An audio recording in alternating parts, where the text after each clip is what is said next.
Ikja e dritave në reanimacionin qendror të QSUT-s ka shkaktuar kaos për stafin dhe familjarët mbrëmjen e të hënës, pasi mungesa energjisë elektrike paralizoi punën në repartin më kritik të spitalit.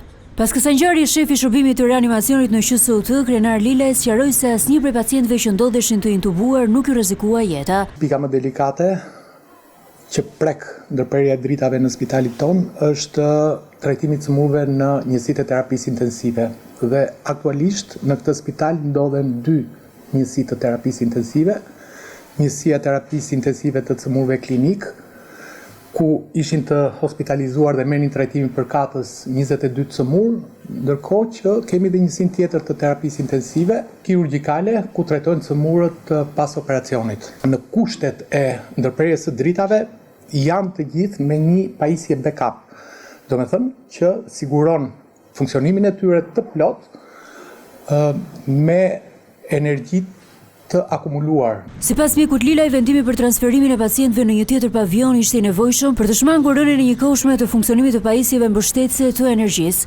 Për të shmangur rënien apo mos funksionimin e njëkohshëm të disa